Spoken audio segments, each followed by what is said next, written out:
আসসালামু আলাইকুম, শুভেচ্ছা, স্বাগতম। সম্মানিত দর্শক, সংস্কার ব্যাপার নিয়ে একটা সংবাদ আর কি।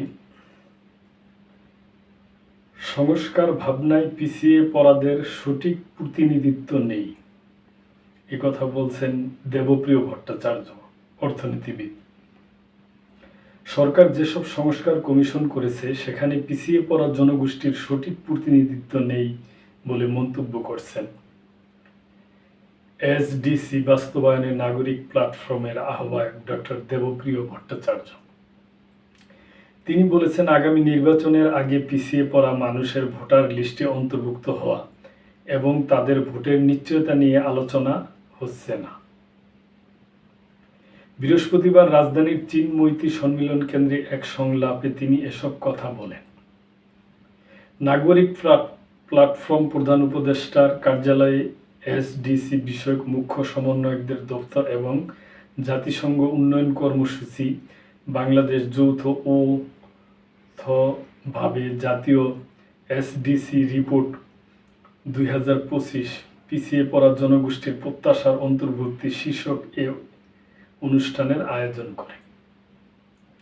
অনুষ্ঠানে প্রধান অতিথি ছিলেন প্রধান উপদেষ্টার কার্যালয়ে এসডিজি বিষয়ক মুখ্য সমন্বয়ক লামিয়া মুর্শেদ।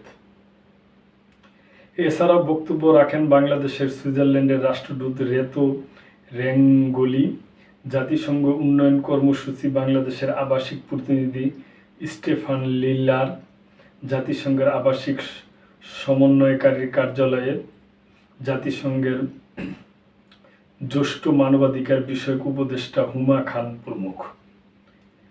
ডক্টর দেবপ্রিয় বলেন, স্বৈরাচার ও একনায়কতন্ত্রের কারণে আমাদের কঠিন পরিস্থিতি মোকাবেলা করতে হয়েছে।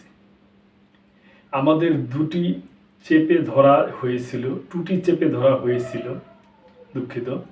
উন্নয়নের বয়ানের বিপক্ষে আমরা সঠিক তথ্য তুলে ধরার জন্য কাজ করছি, মোকাবেলা করছি নানা রকম প্রতিবন্ধকতা। সে সময় আমরা সম্মিলিত সমস্যার মোকাবেলা করেছি, জাতিসংঘ আমাদের সঙ্গে ছিল। ডক্টর দেবপ্রিয় বলেন, সাম্প্রতিক সময়ে কিছু লোক নৈতিক খবরদারি করার দায়িত্ব নিয়েছে। তাদের সংখ্যা বড় না, কিন্তু তারা কাজটা করেছে বড়ভাবে।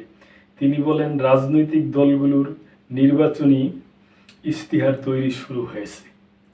শিক্ষা, স্বাস্থ্য, অর্থনীতি সব ক্ষেত্রে পিছিয়ে পড়া মানুষের জন্য প্রতিশ্রুতি আলাদাভাবে না থাকলে তারা ইশতেহার গ্রহণ করবেন না। তিনি আরও বলেন, আমরা সবাই বললাম এই পরিবর্তন বৈষম্য বিরোধী, কিন্তু সব বৈষম্য নিয়ে কি কথা হয়? লিঙ্গ বৈষম্য, ক্ষুদ্র নৃগোষ্ঠী বৈষম্য ও সুরক্ষা, নারীর বৈষম্য নিয়ে কি কথা হচ্ছে না। জনগণ এতদিন বিভ্রান্তি উন্নয়নের বয়ানে ছিল উল্লেখ করে দেবপ্রিয় ভট্টাচার্য বলেন, এখন প্রকৃত তথ্য তুলে ধরার সময় এসেছে। বাংলাদেশের গড়ে উন্নতি হলেও পার্থক্য রয়ে গেছে। উন্নয়নের মধ্যে সবাই সমানভাবে অংশগ্রহণ করতে পারেনি। সমাজের কোন অবস্থান থেকে, কোন গোত্র থেকে এসেছে তার উপর নির্ভর করছে কে উন্নয়নের সুবিধা পাবেন আর কে পাবেন না।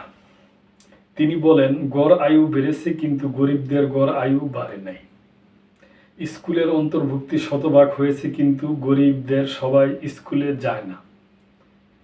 এজন্য সঠিক পরিসংখ্যান দরকার। সঠিক পরিসংখ্যান না হলে সবাইকে নীতির মধ্যে আনা যাবে না। দেশের বিভিন্ন এলাকা থেকে আসা নাগরিক প্ল্যাটফর্মের সহযোগী সংগঠনের প্রতিনিধিরা অনুষ্ঠানে বক্তব্য রাখেন। তো দর্শক, এটা একটা সংবাদ ছিল একটা অনুষ্ঠানে। ডক্টর দেবপ্রিয় ভট্টাচার্য, উনি অর্থনীতিবিদ, উনি এই ব্যাপারে আলাপ করছে, এই ব্যাপারে বক্তব্য দিছে। এটা আপনাদের সাথে আমি শেয়ার করলাম। তা আমি মনে করি উনি যুক্তিযুক্ত কথাই বলছে। সংস্কার হইলে সব কিছুর ব্যাপারে সব দিকেই সংস্কার হওয়া উচিত, কেন আপামর জনগণের সুবিধাই দেশের সুবিধা। তো দর্শক, আজকে এই পর্যন্তই। ভালো থাকবেন। আল্লাহ হাফেজ।